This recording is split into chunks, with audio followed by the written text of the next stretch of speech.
E aí, pessoal, dando continuidade, falando um pouquinho aí do eletromagnetismo, né? Que existe muito mais conteúdo, então essas aulas são mais para você entender o funcionamento, de onde vem essa energia, por que é necessário fazer as represas, uma termonuclear ou uma usina nuclear, agora que é fissão, depois vai ter fusão. Então, para entender como é esse processo, todos eles é uma questão de movimento de alguma cor, de uma hélice, que vai fazer rodar esses eletroímãs aí e acabar gerando a corrente alternada que chega até nossas casas, né? Então, beleza? Vamos dar prosseguimento aí. E a aula de hoje de número 42. Bom, indução eletromagnética parte 1. Quando fala de indução, você está falando de gerar algo sem tocar, né? Então, a lei de Faraday. Bom, habilidade de entender a lei de Faraday utilizando para calcular a quantidade, voltando aqui, a quantidade de força eletromotriz induzida. Aqui vai ser um pouquinho diferente, então tem que prestar atenção. Então, olha só, a indução eletromagnética é o fenômeno relacionado ao aparecimento de uma corrente elétrica em um condutor imerso em um campo magnético. Ah, mas parece a mesma coisa? Tem uma pequena diferença. Quando ocorre variação do fluxo que o atravessa. Então, olha só, você vai ter um campo, sempre vai ter esse campo, lógico, dependendo do que a gente está falando. Nesse caso aqui, vai ter um campo passando e esse objeto vai estar dentro desse campo uniforme. Então, vai ter linhas de campo atravessando, né? Sempre do norte para o sul. E esse objeto vai estar ali dentro, só que essa indução vai ser um pouquinho diferente da que nós vimos. Vamos continuar lá? Então, aí, essa corrente induzida, né? Em 1820, Hans Christian Ørsted, né, descobriu que a passagem de uma corrente elétrica em um condutor mudava a direção da agulha de uma bússola. Ou seja, ele descobriu o eletromagnetismo. Aí você pensa assim, professor, mas como assim eletromagnetismo? Pessoal, a corrente elétrica, ela não foi, primeiro, né, foram feitos alguns experimentos, aí apareceu aquela questão da corrente elétrica, acender uma lâmpada, aí foram estudando o que podia ser feito, mas acreditava que era um fenômeno separado. Um ímã não tinha nada a ver em produzir uma corrente elétrica, ou a corrente elétrica tinha nada a ver. Aí foi juntado a partir do momento que ele percebeu que a passagem de corrente elétrica gera um campo magnético, que vai, na realidade, é gerado em todos os fios. Passou uma corrente elétrica, lembra lá a regra número 1? Corrente elétrica vai passar o quê? O campo magnético girando ao redor do fio, regrinha da mão direita número 1. E isso fez o quê? Como eu vou saber se isso é verdade? Aí você vai ter uma agulha de uma bússola, né, que ela se orienta com o campo magnético da Terra e fica posicionado norte-sul. Quando você liga, se essa agulha estiver alinhada com o campo magnético que foi gerado pelo fio, beleza. Mas se não, por exemplo, essa agulha está aqui e o campo magnético, pensa, o fio está passando, né, corrente elétrica, e começa a gerar um campo que vai fazer o quê? Vai empurrar essa agulha na direção do campo magnético. Você desliga a corrente elétrica, ela volta e se orienta de acordo com o campo magnético da Terra. Mas vamos ver o experimento que ele fez aí? Olha só, tem agora no slide, olha o que acontece.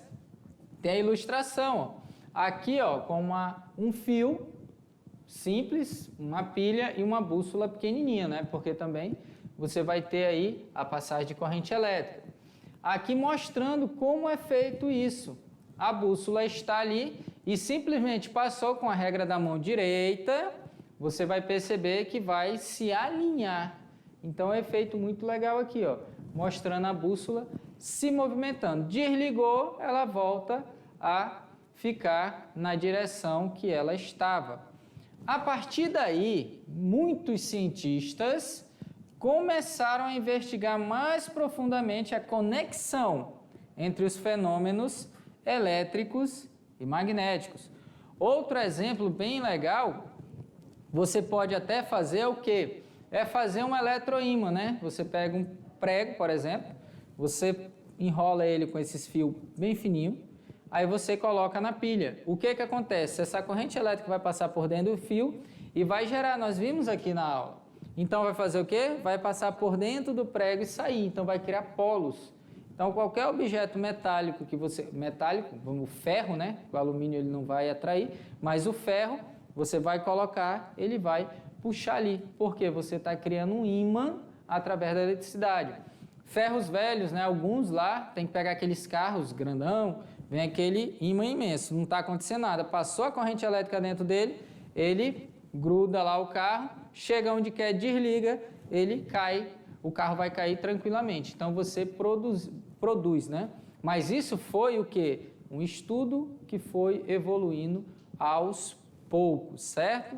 Então vamos voltar para o slide, você viu aí que é um experimento bem simples, mas através desse experimento que evoluiu toda a parte do eletromagnetismo. Bom, eles buscavam principalmente descobrir se o efeito contrário era possível, assim como? Isto é, se os efeitos magnéticos poderiam gerar uma corrente elétrica. Assim, em 1831, Faraday, com base em resultados experimentais, descobriu o fenômeno da indução eletromagnética. Então você percebe que tudo tem que passar o quê? Pela experimentação. A lei de Faraday e a lei de Lenz são duas leis fundamentais do eletromagnetismo e determinam a indução eletromagnética. Bom, experiências de Faraday. Faraday realizou inúmeras experiências a fim de entender melhor os fenômenos eletromagnéticos.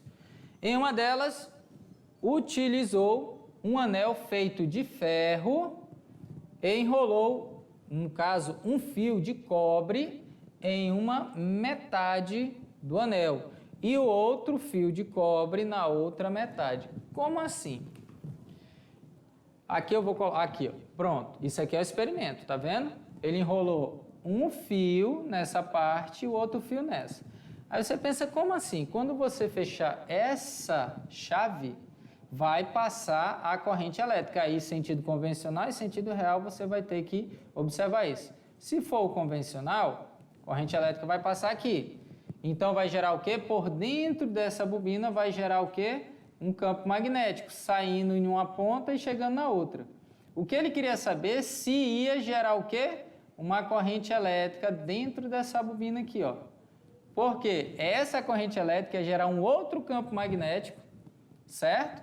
Para poder fazer o quê? Movimentar outra corrente elétrica. Então pensa, uma corrente elétrica gera um campo magnético gera outra corrente elétrica. E assim por diante. Um vai se estabelecendo a partir do outro. Então o que ele fez? Ligou as extremidades do primeiro enrolamento com uma bateria, tá aqui, ó, primeiro em uma bateria, e o segundo enrolamento conectou outro pedaço de fio de forma que passasse por uma bússola colocada a uma certa distância do anel, certo? Então tá aí, ó, colocou lá. O que ele queria? Primeiro ele viu que a passagem de corrente elétrica conseguia mudar a direção de uma bússola, porque a corrente elétrica gerou um campo magnético. Só que aí ele pensou, será que eu consigo fazer um campo magnético, gerar uma corrente elétrica induzida? Foi isso que ele fez. Então a bateria passa a corrente ali por dentro, né, gera um campo magnético. Esse campo magnético vai gerar uma corrente elétrica no anel, e o anel vai gerar uma corrente, passando ali, vai gerar outro campo magnético para fazer o quê? Passar uma corrente elétrica naquele filamento que está ali perto de quem? Da bússola. Aí ele pensou, mas na hora que eu desligo, o que acontece? Desliguei, simplesmente, aí a bússola volta. Coloquei a corrente, ela se movimenta, deixa a corrente ali permanente, vai ficar. Desligou, ela volta. Então ele conseguiu comprovar que uma corrente elétrica gera um campo magnético e um campo magnético pode gerar uma corrente elétrica induzida. Certo? Então vamos voltar lá no slide, observando aí, ó, o experimento, ele conseguiu comprovar com inúmeros. Isso aqui é importante, quando ele fala, não foi só um experimento, ele fez vários, ele utilizou o quê?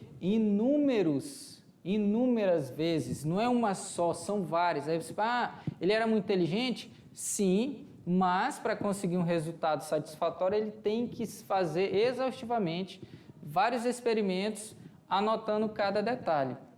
Assim, ele constatou que uma corrente elétrica uma corrente elétrica induzia uma corrente em um outro condutor. Contudo, ainda faltava identificar se o mesmo ocorria utilizando ímãs permanentes, certo? Então, aqui foi com corrente elétrica. Ao fazer um experimento movimentando um ímã cilíndrico dentro de uma bobina, ele pôde identificar o movimento da agulha de um galvanômetro ligado à bobina. Bom, desta forma, ele pôde concluir que o movimento de um ímã gera uma corrente elétrica em um condutor, ou seja, a indução eletromagnética estava descoberta. A partir dos resultados encontrados, Faraday formulou uma lei para explicar o fenômeno da indução eletromagnética. Essa lei ficou conhecida como lei de Faraday. Então, pessoal, olha só, essa questão de comprovar, ele tem que fazer vários experimentos, e às vezes não é exatamente aquilo que ele esperava, mas ele tem que fazer o quê? Anotações. Aos poucos ele vai fazendo os cálculos. Ah, bateu o cálculo, isso aqui está certo, mas isso aqui tem alguma coisa diferente, está influenciando. O que é? Ele vai atrás. Qual é o experimento que ele propôs fazer? Você pega ali um arame, um círculo ou uma bobina, né? Você liga ali em alguma coisa, você poderia ligar uma lâmpada muito pequena, e você passar por dentro da bobina esse ímã, no movimento de ir e voltar. Só que aí você ia ter uma corrente alternada, né? Porque primeiro você aumentava ali o fluxo, as linhas, e depois você vinha no sentido contrário. É isso que ele queria provar, e realmente conseguiu, certo? Porque o movimento de eletroímãs que vão gerar a corrente elétrica. É o inverso que acontece na usina, né? Você pode conseguir fazer experimentos com corrente elétrica e observar a mudança da direção da agulha da bússola. Isso aí é um caminho. Na usina é o caminho inverso. Lá você está transformando, que a gente fala gerando, né? As usinas gerando energia elétrica dessa forma, usando a parte magnética, né? Para poder gerar essa corrente elétrica. Então vamos continuar? Olha só. A lei de Faraday, ou a lei de indução eletromagnética, enuncia que quando houver variação do fluxo magnético através de um circuito, surgirá nele uma força eletromotriz induzida. Sendo uma lei fundamental do eletromagnetismo, foi o ponto de partida para, no caso, né, para a construção dos dínamos. Esse dínamo aqui, eu vou falar dele, e sua aplicação na produção de energia elétrica em larga escala. Nas usinas de geração de energia elétrica, a energia mecânica produz a variação do fluxo magnético. A partir dessas variações, surge no gerador uma corrente induzida. Gente, olha só, esse dínamo, eu acho que você consegue até pesquisar na internet, até comprar. Ele é vendido principalmente nas bicicletas mais antigas. Meu pai usou demais lá quando morava no Paraná, andava muito no sítio à noite. Não tinha essas baterias que você compra hoje. Recarregava ou botar ali na tomada, não tinha isso. Então o que você tinha que fazer? Usar o movimento da roda da bicicleta, que ele tocava ali. O que fazia? Ele girava. Alguns agora vendidos são mais frágeis, antes eles eram mais resistentes.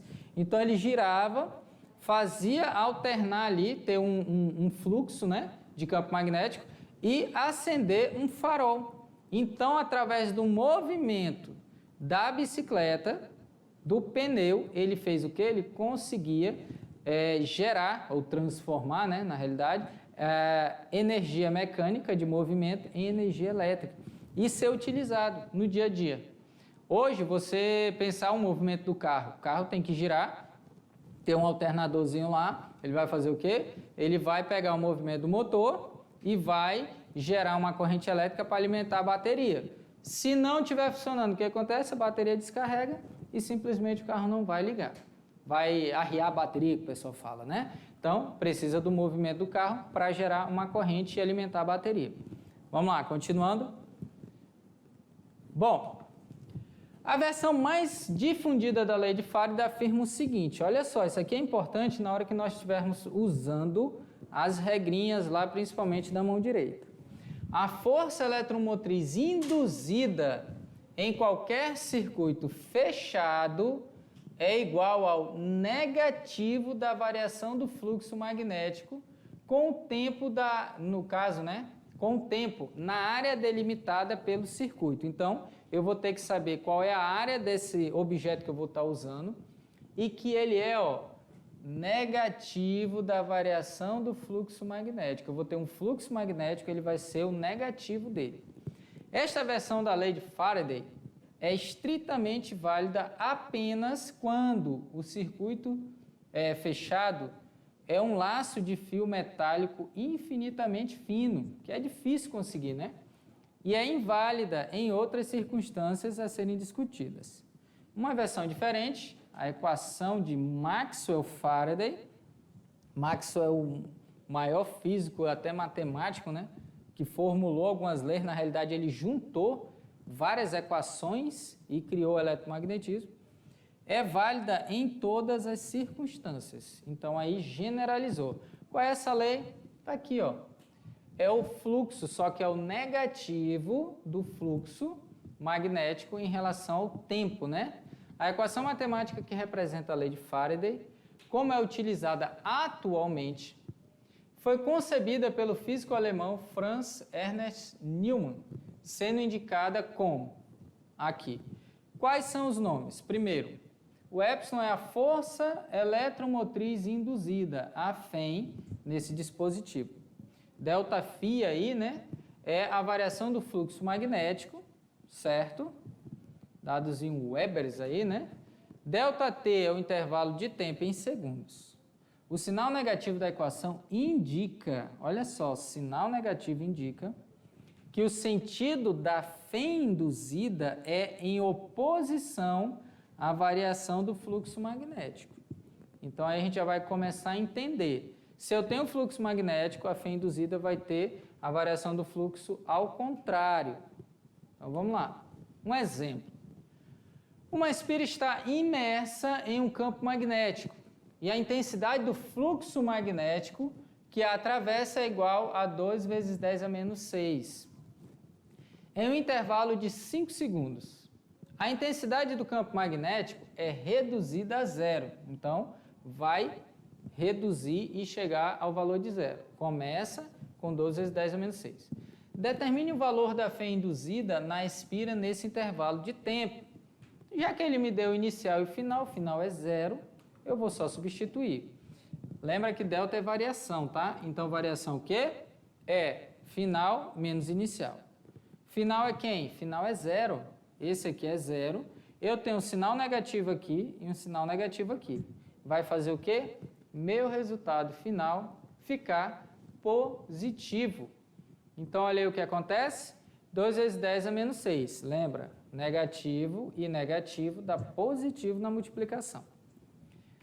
Eu vou dividir 12 por 5, 0,4. Colocando em notação científica, passo a vírgula para a direita e somo menos 1 no expoente de base 10. Vai ficar menos 6, menos 1. Eu vou ficar com menos 7 volts. Então, aí só foi uma questão de substituição direta, tá? O fluxo, ele deu fluxo magnético, inicial e final, e deu tempo, que é o que nós precisamos. Lembrando que sinal negativo ele é da equação. Aí você faz o jogo de sinal, dá positivo.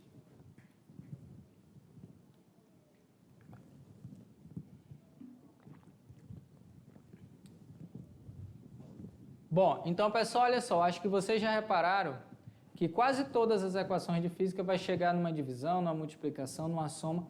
Então, tudo é muito simples. O que você tem que prestar atenção? A forma que você vai utilizar. Nessa equação, tem que tomar cuidado e deixar o sinal negativo ali. Não pode tirar o sinal negativo, só depois que você fizer o jogo de sinal. Então, o negativo com negativo acabou deixando o fluxo da FEM ali positiva, certo? Então, vamos dar continuidade aí. Lembrando que é o contrário, né? Então, olha só, variação de fluxo causada pela variação do campo magnético B. Como é essa variação de fluxo?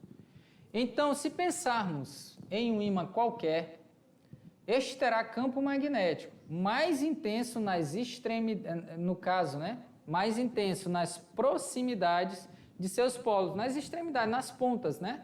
Polo Norte e Polo Sul. Já que as linhas de indução são mais concentradas nestes pontos. Portanto, uma força, no caso, uma forma de fazer com que o fluxo varie é aproximar ou afastar a superfície da fonte magnética variando B. Como assim? Olha só. É como se você aumentasse a força que você vai empurrar essas cargas, né? Então, sempre sai do norte, né? Aqui o norte, e chega no sul. Bom, aí ele falou, como assim? É mais intenso essas linhas aqui, ó. Então, para cá elas vão ser mais abertas. Então, quanto mais próximo estiver da ponta desse ímã, maior vai ser meu fluxo. Então, é ele que vai influenciar mais na indução. Eu vou passar por dentro de quem? Eu vou passar por dentro dessa bobina aqui, deslocar ele, e esse movimento vai gerar uma variação, né? Porque vai estar passando e voltando, vai estar indo e voltando. A corrente elétrica, vocês sabem que ela tende a mudar, né? Porque pelo movimento do ímã, do vai e vem deste ímã. Bom, um exemplo. Olha só aí, deu aqui ó, o movimento, está dizendo ó, que ele está descendo, passando numa espira só, isolada aqui, né? Está passando norte e sul. O polo norte de um ímã aproxima-se de uma espira circular, conforme a ilustração está aí dado para vocês. Considerando apenas as interações de caráter eletromagnético entre o ímã e a espira, é correto afirmar que haverá o quê? Aí você tem várias situações. A atração entre eles e será gerado uma corrente induzida no sentido horário para um observador que esteja acima do plano da espira. Vou ter várias situações. Vai ser atração ou repulsão. Vai ter o sentido horário ou anti-horário. Então lembra lá que se eu tenho um fluxo que está baixando, um fluxo magnético, a FEM vai gerar um outro fluxo, um outro campo magnético em oposição a esse que eu estou tendo aqui, ó. Esse está orientado para baixo. Então, eu vou ter o quê? Eu vou ter um orientado para cima, contrário a ele, através da corrente induzida. Então, olha só o que vai acontecer aqui, ó. A aproximação do ímã causaria aumento de um fluxo magnético, lógico, está mais perto da ponta do ímã, na espira, né? Vai gerar esse fluxo magnético. O que geraria um surgimento de uma corrente elétrica induzida. Até aí, tudo bem. De acordo com a lei de Lenz, a corrente elétrica induzida deve gerar, olha só, um campo magnético que se opõe ao fluxo magnético. Então, esse campo magnético vai ser contrário. Vamos voltar lá, 17. Olha o que eu falei. Se o meu fluxo está para baixo, meu fluxo magnético, eu vou gerar um campo magnético voltado para cima. O que você vai fazer? Usar a regra da mão direita, número 1. Se esse meu fluxo está sendo contrário, ele está girando. Olha só, mas entendam que ele está girando por dentro. Eu vou ter que apagar aqui para tentar fazer esse desenho. Ele está passando por dentro da espira, certo? De baixo para cima. É como se ele estivesse fazendo esse movimento aqui, ó. Ele vem por dentro e saindo. O que isso acontece? Ele vai estar orientado aqui para cima, tá vendo? Ele vem para cá e passa. Aí usa a regra da mão direita. É como se você segurasse nessa espira e colocasse a sua mão de baixo para cima, passando por dentro dela. Aí você acha o sentido da corrente elétrica. Corrente elétrica para cá, ó, girando nesse sentido. Sentido anti-horário. Certo? Então, olha só. Por quê? Porque gera um campo magnético que se opõe ao fluxo magnético. O fluxo magnético é do ímã. Sendo assim, a corrente deveria girar no sentido anti-horário, de modo a produzir um campo magnético vertical e ascendente, subindo, que se oporia, né, ao campo magnético do ímã e causaria repulsão entre os materiais. Então, aí o que acontece? E a questão correta, a letra D, tá? A repulsão entre eles e será gerada uma corrente induzida no sentido anti-horário, para um observador que esteja acima do plano da espira. Então, pessoal, olha só, quando fala assim, repulsão, por quê? Se eu tenho um orientado para baixo e outro orientado para cima, vai acabar tendo aí uma interação de repulsão entre os dois. Por quê? Pensa, se o ímã está descendo, lógico, é só esse movimento que nós estamos falando, tá na ponta dele está o fluxo, né? Então, esse fluxo está fazendo o quê? Passando ali por dentro. Aí a corrente que vai ser induzida lá tem que opor, o campo magnético que essa corrente induzida vai gerar, tem que se opor ao campo magnético do ímã. Então, só é você pensar, se o ímã está para baixo, o campo gerado pela corrente está para cima. Aí você faz a regrinha da mão direita, certo? Aí você acha certinho o sentido da corrente elétrica. Beleza? Então, vamos lá, continuando. Então, sempre pensando nisso, tá? Vai gerar um fluxo, um campo magnético contrário ao do ímã lá, do fluxo do ímã. Aqui é algo diferente. Aqui eu já vou passar pelo campo magnético uma espira.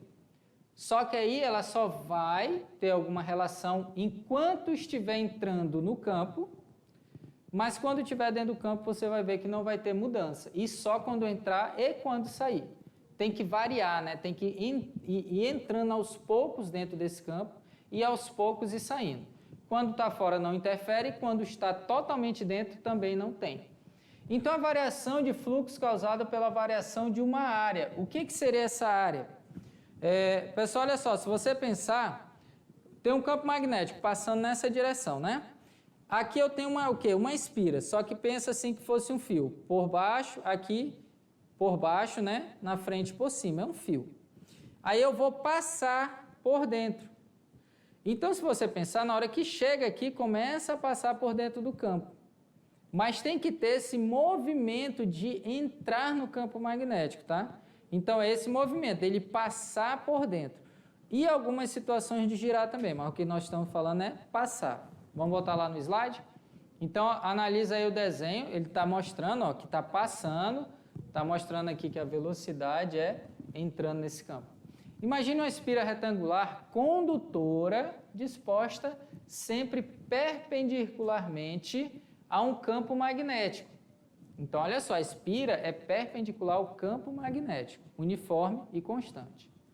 E conectada a um galvanômetro, como representado na figura a seguir, para saber se está passando alguma corrente induzida aí por essa espira. Observe que a área A, através do qual ocorre a variação, conforme a espira se movimenta, né? Quando aumenta, surge uma corrente em determinado sentido.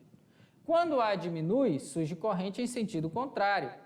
Quando aumenta, o quê? Eu estou aqui, ó, é exatamente essa figura, está aos poucos entrando aqui no campo. Ele está aumentando a área. Depois que chegar aqui nesse lado direito, vai começar a sair, então vai diminuir a área. É isso que ele quer dizer. Quando a espira está em repouso ou totalmente mergulhada no campo, não surge corrente, porque não há variação do fluxo. Então pensa, somente quando está entrando no campo e saindo. Quando está ali dentro, não vai gerar a corrente. Então, só para deixar bem claro, pessoal, olha só. Lembrando, dá uma olhadinha aqui. O campo está aqui, certo? Chegou, vai começar a aumentar a área. O que é aumentar a área? Dentro do campo. Aumentou, aumentou. Chegou no limite, está dentro do campo, não vai acontecer nada. Ele vai passar, quando ele começar a sair do campo novamente, aí vai gerar uma corrente no sentido contrário. Porque ele está saindo, uma parte entrando, a outra saindo. Certo? E quando estiver dentro, não tem corrente elétrica induzida. Vamos lá, continuando. Então aí vai ter esse exemplo aqui é muito bom. Uma espira de fio metálico quadrada de lado, né, A, cada lado dela vale A, move-se com velocidade constante V na direção de X. Para onde? Para cá. Está saindo deste local para lá. Onde X é igual a zero até que? Onde X é igual a 6A. Então, sai de zero. Zero seria exatamente aqui, ó, porque é a parte da frente dessa espira, até chegar neste ponto aqui, ó, de 6. Como assim 6, professor? Aqui é 0, aí você vai ter 1, 2, 3, 4, 5 e 6. É essa a divisão, certo? Porque tem 2A, 2A e 2A, então seria 0, 1 até 6. Essa espira atravessa a região quadrada de lado 2A, onde existe um campo magnético uniforme, perpendicular ao plano da figura, e que aponta para o leitor. Está saindo, né? Então, esse campo magnético está saindo da TV e chegando até você. E a espira está se movendo da esquerda para a direita, fazendo um ângulo de 90 graus perpendicular. A pergunta é, o gráfico que melhor representa a corrente I induzida na espira em função da distância x é... Aí você vai pensar o seguinte, pessoal, a espira vem, quando ela começa a entrar, eu estou aumentando a área. Então, eu estou com uma corrente elétrica em um sentido. No momento que ela entra totalmente, a corrente elétrica vai ser o quê? Vai cair a zero, porque aumentou, lá dentro é constante, depois vai reduzir. Então, pensa nisso. Depois, quando estiver saindo, vai gerar o contrário. Então, vai ser uma corrente negativa, porque vai no sentido contrário, até sair totalmente. Quando saiu totalmente, a corrente elétrica vai para zero. Então, vamos dar uma olhada lá no slide. Observe que o gráfico é corrente elétrica, ela aumenta na direção vertical. Está vendo aqui? Ó, na direção vertical. E aqui, o deslocamento de 0 até 6. Dentre esses, pergunta... Qual vai ser a melhor representação? Então, o que acontece? Olha só, vamos lá. Ela começa a penetrar no campo magnético até penetrar totalmente. Ó, ela chegou ali. O que ela vai fazer? Começar a passar. Olha só, até ela chegar totalmente. Ó. Olha o movimento. Com o fluxo magnético aumentando, com a corrente no sentido. O que foi falado? Quando aumenta, vai aumentar essa corrente elétrica. Entre 2 e 3A, até aqui, ó, ele não chegou totalmente. Pensa, até ele entrar totalmente, eu vou voltar aqui, ó, ele vai ficar aqui, ó, nessa parte. Aí ele entrou totalmente. Quando está totalmente, zera. Então, até ele sair daqui para cá, ó, eu vou ter um deslocamento que não vai ter nada. De 3 até 4 é zero. Esse pedaço aqui não tem nada, porque está totalmente dentro. Que é essa partezinha aqui, ó, do gráfico. No início, começa o quê? Ele começa a entrar, então tem positivo. O que acontece? Olha aqui, ó, positivo, aqui, ó. Essa região aumenta a corrente, passa até ali e depois cai de novo para zero. Quando vai sair, o que acontece? Ele vai sair uma corrente negativa, vai ter o mesmo valor, lógico, só que negativa, que está ao contrário, e quando sair totalmente, vai sair bem aqui, ó. Então, olha o que acontece, vai ficar aqui, e aí vai cair o quê? A zero de novo, quando for 5, quando estiver bem aqui, ó. Então, esses intervalos de 3 a 4 e de 5 a 6 não tem corrente, somente de 2 a 3, que é quando ele chega, deixa eu voltar aqui, ele chega, tirar esses números, é somente quando ele chega, penetra e depois sai. Então, é daqui para cá eu tenho a produção e quando está saindo, que ele chega até aqui, ó, nesse intervalo e nesse intervalo aqui. É onde vai ter aí este quadradinho.